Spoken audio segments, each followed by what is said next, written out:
રાજકોટમાં મવડી ચોકડી નજીક આવેલા અર્જુન જ્વેલર્સમાં ચોરીની ઘટના સામે આવી હતી। આ મામલે શોરૂમમાં એચઓડી તરીકે ફરજ બજાવતા નેમિષ જાનીની તાલુકા પોલીસ દ્વારા ધરપકડ કરવામાં આવી છે। દેણું વધી જતાં નેમિષ જાનીએ ચોરી કરી હોવાની કબૂલાત આપી છે। આરોપી નેમિષ જાની છેલ્લા 2 વર્ષથી અર્જુન જ્વેલર્સમાં કામ કરતો હતો। તાલુકા પોલીસે અંદાજિત રૂપિયા 4.97 લાખનો મુદ્દામાલ કબજે કર્યો છે।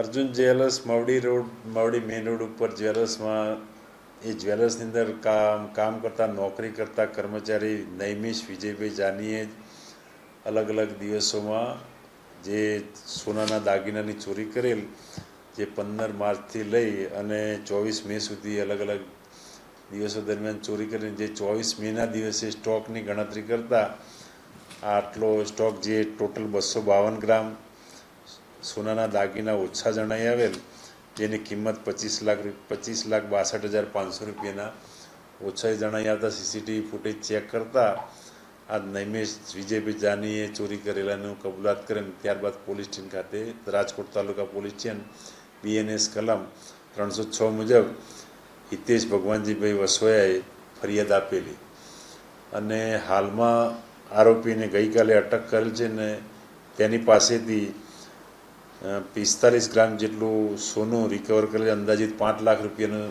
સોનું રિકવર કરેલ છે, દાગીના રિકવર કરેલ છે।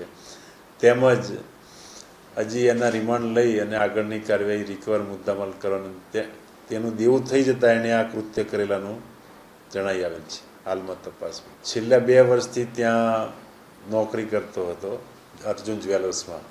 એને હજી સુધી કોઈ માહિતી આપેલ નહીં, તેમ છતાં એને રિમાન્ડ લઈ અને વધુ પૂછપરછ કરવામાં આવશે। રિમાન્ડ દરમિયાન પૂછપરછ કરવામાં આવશે।